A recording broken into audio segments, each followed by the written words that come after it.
అబద్ధం చెప్తుంది, మాట కరెక్ట్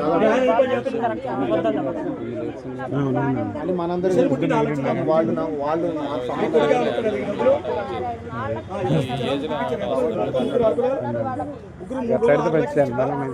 ఎవరు ఓరు చెప్పకుండా ఇచ్చిండా స్టేట్మెంట్ ఇస్తావా బ్యాక్ స్టేట్మెంట్ ఇస్తావా 6 లక్షలు తీసి ఇచ్చినట్టు క్యాష్ ఇచ్చినా బ్యాంకులో వేస్తారు కదా సార్ 6 లక్షలు ఇచ్చిన స్టేట్మెంట్ ఇప్పిస్తాం 6 లక్షలు ఇచ్చింది అంటుంది అడుగుదా చెప్పింది సార్ ఆమె చెప్పేది వినండి సార్ ఒకసారి. అట్లా 2 లక్షలు చొప్పున ఇచ్చిన అంటుంది. సరే అదే ఆమె చెప్తుంది వినండి, ఆ వరుస వినండి, చెప్తుంది వినండి సారు, ఆమె చెప్పేది విను నువ్వు.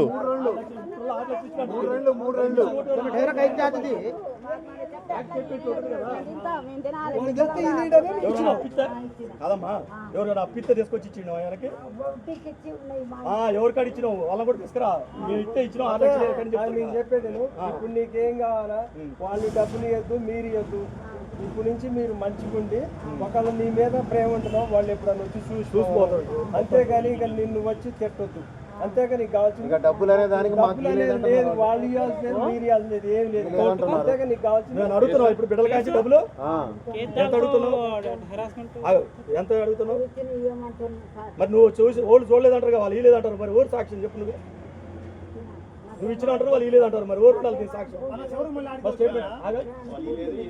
అంటుంటా అయిపోయా నేను అనేది నువ్వు స్టేట్మెంట్ ఏమైనా ఉంటే తీసుకురా దాన్ని బట్టి గట్టిగా అడుగుతావు బ్యాంకులో దాచిపెట్టిన ఆయన వడ్డీకి ఇచ్చాడు ఈ పెద్ద మనిషి కాడికి 3 లక్షలు వస్తే ఆయన నువ్వు అంటే ఆ రోజు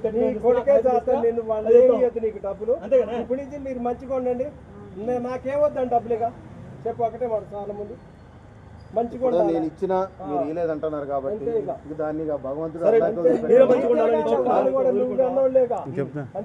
కడుపులో పుట్టిన జోలికి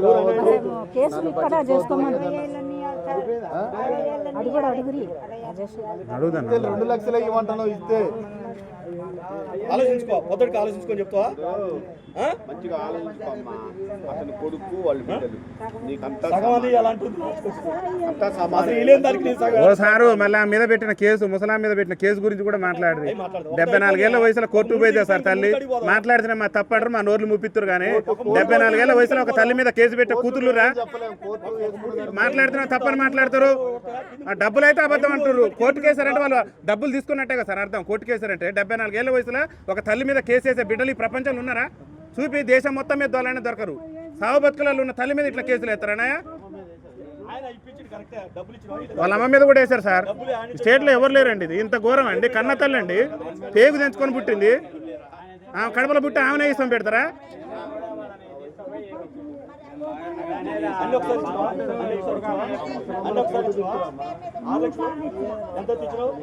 ఇక చూడు తల్లి మీద కేసు వేస్తారమ్మా ఈ పాపం పాడు కానీ మీకు కూడా బిడ్డలు ఉన్నారుగా రేపు మీ బిడ్డలతో కూడా వేయించుకోరు అట్టనే ఆగుతాం తప్పన్నది కన్న తల్లిని గౌరవించాలి కేసులు వేయొద్దు కన్న తల్లి మీద గౌరవించాలి తల్లి అన్న దేవత పొట్టల గంటనే వచ్చిన మనం కూడా తల్లిని అట్లా అనొద్దు పెద్ద మనిషి కానీ తల్లి మీద కేసు వేయకూడదు అన్న 74 ఏళ్ళ వయసులో సార్ ఇది ధర్మమా సార్ ఇది కన్న తల్లి సార్ దేవతతో సమానం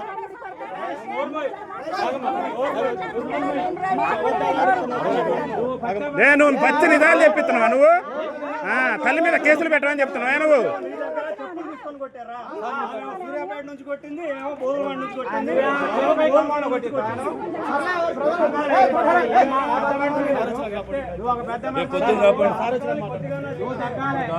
డెబ్బై 74 ఏళ్ల వయసులో కేసులు పెట్టిన వాళ్ళు మంచి బిడ్డలు అయ్యారు నీకు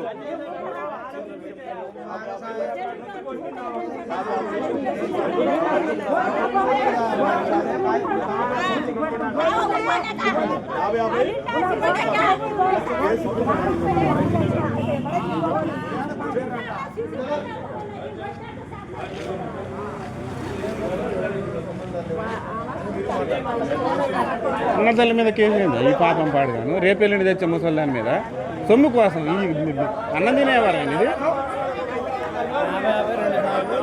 చెప్తూనే ఉంది ఆమె అంటారు వాళ్ళు ఎందుకు అంటారు అంటాడు ఎందుకండు మంచితనంగా ఏపీ అని 100 కేసులు వేసుకోవాను అట్లాంటి 100 కేసులు ఎదుర్కొంటారు వేసుకోరు మీరు ఎన్ని కేసులు ఎత్తరేరి కన్నతల్లి మీద కేసు పెడతారు జడ్జే వస్తాడు మిమ్మల్ని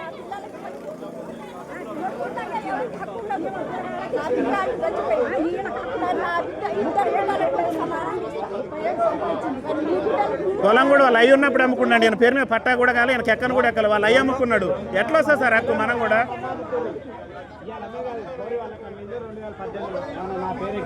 దాంట్లో బాగా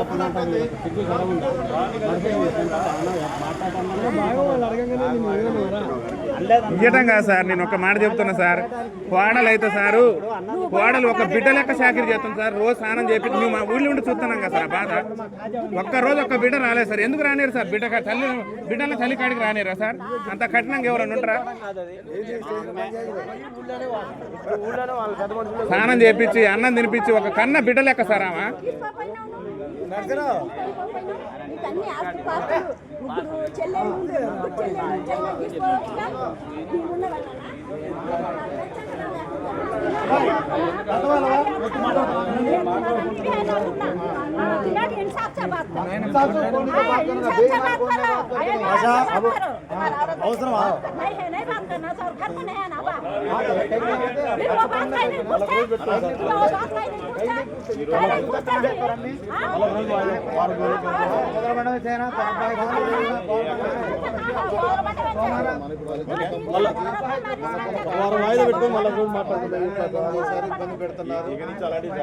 అమ్మా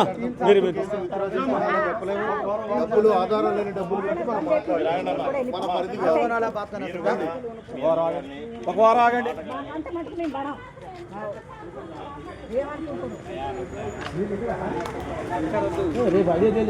సార్ వాళ్ళకి ఇవ్వాల్సింది 28,000 నా బండి నాకు తెచ్చి ఇవ్వనండి ఆ డబ్బులు ఇస్తాను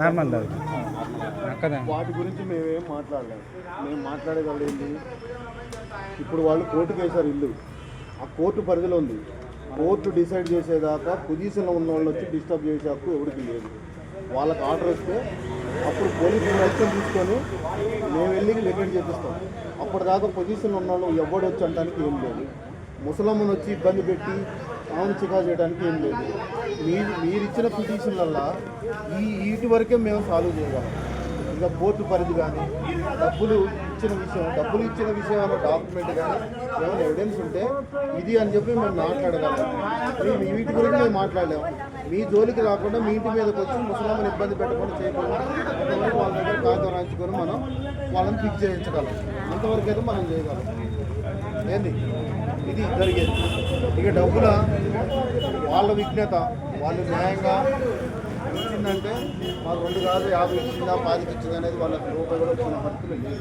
ఒప్పుకున్న దాన్ని మనం చూడడం దానికి ఎవరు ఆధారం లేని దానికి ఎవరిని ప్రెజర్ పెద్ద మనుషులు ముందు ఇచ్చినవా ఎవరి కాడ తెచ్చి ఇచ్చినావు యా నుంచి వచ్చి ఇచ్చినాయి అని అన్నది బ్యాంకులో తీసినవా ఎవరికన్నా వడ్డీకి ఇచ్చి ఇచ్చినవా వాడేవిడ అడగటానికి అసలు వాడేవిడమ్మ అడగటానికి ఆమె బిడ్డకు ఆమె ఇచ్చుకుంది ఏడ తెచ్చుకుంటే వీడికెందుకు వాడినింట్లో ముళ్ళేమని ఇచ్చిండు అడిగోడు పెద్ద మనుషులు అవతలు ఎంత తెలివిగా వచ్చారు అనుకుంటారు 7 చేతులు ముడుచుకోవాలి ఆయన అధిక తెలివి చూపిస్తాడు ఆయన ఊళ్ళో రాజకీయం చేస్తున్నాడు కానీ మొత్తం బోధల బండ్లో పెడతాడు వికలాంగుల అభ్యర్థులు పెట్టి తిరుగుతూ ఇంటింటికి ఎట్టకెళ్తారు కాదన్నా నీతి ఉండాలి ఏందన్నా ఒక కన్న తల్లి మీద కేసు పెట్టే బిడ్డలేడని ఉంటారని వాళ్ళ అమ్మ దేవతే తల్లి పేగు బంధమే ఆమె పొట్టలో పుట్టి ఆమె మీద తంతరానే ఏమి న్యాయమే పెద్ద మనుషులారా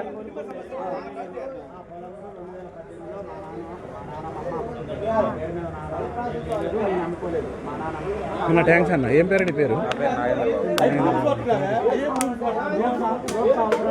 ఇది 18 అమ్మిన కాగితం ఉంటది కదా, ఇప్పుడు కొన్నోడు ఇక్కడ కొన్నోడు కాడ కాగితం మీ నాన్న అమ్మినోడు కాడ పోయి మీ అమ్మిన కాగితం నాకు జిరాక్స్ ఇమ్మని ఇస్తాడు. మా నాన్న అమ్మిండు కదా. అరే అదే నేను చెప్పేది కూడా, అదే జిరాక్స్ పడతా. మా నాన్న అమ్మిండు సార్ అది. మా నాన్న ఆయన సొంతంగా ఏ జిరాక్స్ కాగితం అసలు ఆ పొలంతో నేను సంబంధమే లేదు సార్. ఈయన పేరు మీద ఏమైనా పాస్బుక్ వచ్చింది మీషాలో నీకు సర్వే నెంబర్ కొడితే నీకు సారు? ఓ సారు, ఆ భూమికి కొడుకు సంబంధమే లేదు. ఈయన పాస్బుక్ రాలే, వాళ్ళ అయ్యానికి ఎక్కి లేదు. వాళ్ళ నాన్న అమ్ముకుంటూ డబ్బులు వేసుకుంటూ సచ్చిండో ఎడిపోయినావు. ఈయనకేం సంబంధం సార్? నా మీద ఎవరు సంతకాలు పెట్టారు, ఎవరు పెట్టలేదు. చూడండి, అది చూపి ఎంక్వైరీ చేయమను. కోర్టుల కేసులు ఎంక్వైరీ చేయమను సార్. నీకు బాధ్యత లేదా? మాకేం అవసరం సార్? ఇప్పుడు కోర్టు తిప్పుతురుగా తిరుగుతూనే ఉన్నాం. కోర్టులో ఇట్లాంటి కేసులు 100 చూసుకుంటాం మేము. 100 కేసులు చూసుకుంటాం సార్. పరిష్కారం చేసుకునేటట్టు లేదుగా.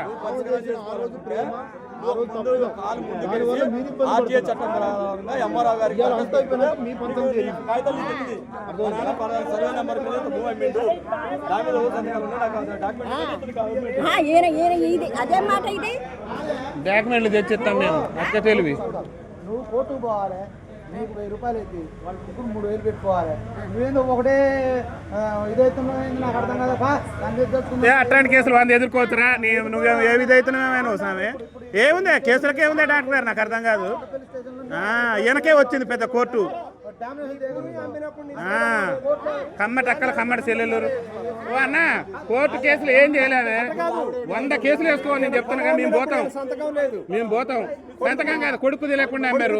ఆ డబ్బులు మొత్తం కూడా బిడ్డలకే ఇచ్చిందంట. పొలం అమ్మిన డబ్బులు కూడా మొత్తం బిడ్డలకే ఇచ్చిందంట. వాళ్ళు తిన్నా పర్వాలే, తిన్న దానికంటే వాళ్ళు తిన్నది ఎక్కువ.